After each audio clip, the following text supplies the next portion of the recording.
Born an albino, his little mate Twistjaw had tried to crush his skull. However, Ghosteater had killed him and devoured his ghost, the first of more than 100.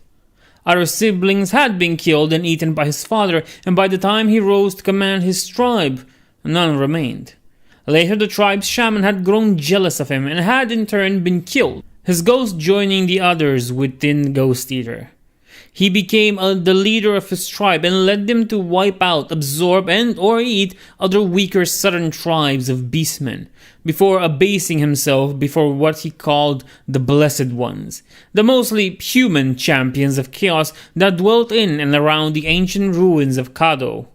He had been planning to conquer more tribes and then perhaps dominate the whole area, maybe at some point even take on the Blessed Ones for dominance. However, his ambitions were disrupted by the arrival of a force of Duradin of the Gazgul Zagas, who in turn were drawing beastmen of the ruins to them in order for the Stormcast Eternals under Saftir and Swiftblade to destroy them. He and his ghost saw through the trap and he captured one of the Stormcasts, bringing him to the camps of the Blessed Ones. He entered the presence of their leader, Bakhos, who delegated his sage Vlad to speak to him, and who then passed on that the armies of order were coming to Kadau. He and his herd were granted the honor of being in the vanguard of the attack, but he quickly realized they were being used as little more than fodder.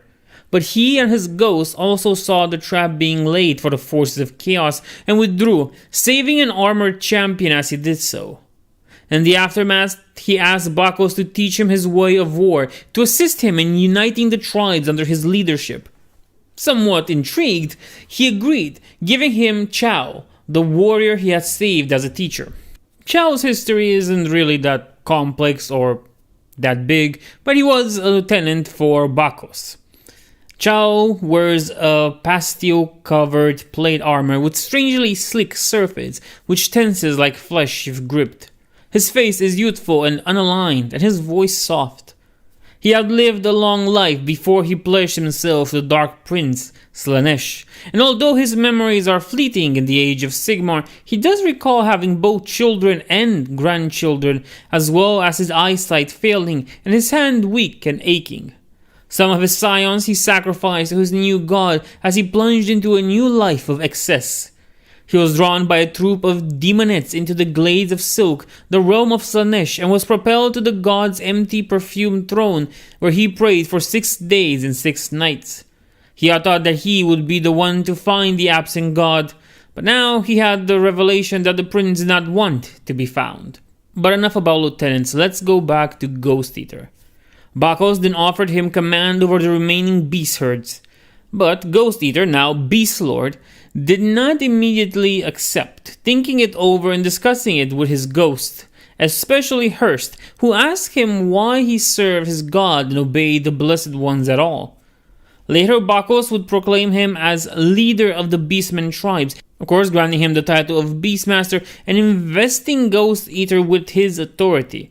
But Ghosteater took the other gathered leaders to talk amongst themselves, confirming that he wanted to unite them for themselves, not to serve the Blessed Ones. After he had killed another beast lord named Mangopaw in a challenge, they acknowledged his words as they devoured the fallen gore. After the great champion Hulman fell in battle, he claimed all the beastmen that survived and let Bakos know that the defenders of the city had sent out an expedition across the Sea of Dust on an ancient dust burrow.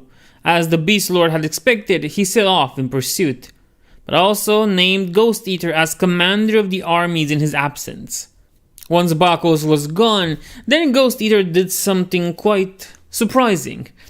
He expanded. He took the remaining Blessed Ones and split them and made them do small-scale attacks, uncaring of their success or failure, and ordered the leaders of the Horde to join him in council. A council he never attended, even as the 30 mighty Lords of Chaos gathered. He was taking their beastmen chattel from them and slaughtering their witches. He left it to Chao to speak to them.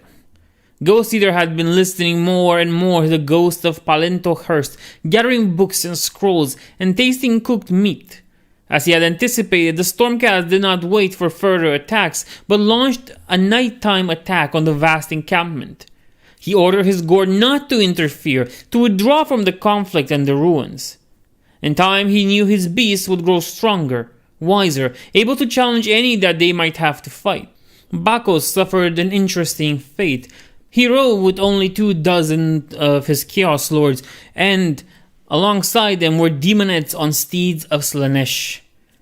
He would later find out in the following battles who Vlad really was. None other than Manfred von Karstein, who apparently Bakos was able to defeat. And after that, he challenged Nagash himself. But Nagash, rather than accepting the battle, just used one word to kill Bakos and then reanimated him as a corpse. Back to the final part of Ghosteater's story. 3 days after the Force of Order had secured Kadao, he and his warband found a lone priest of Sigmar traveling alone. Partially at the behest of the ghost of Harris, he did not immediately slay and devour him. Instead, he asked the priest, Colin Twain, to tell him of his god. Then he would tell him of his stating, and we shall see what will be.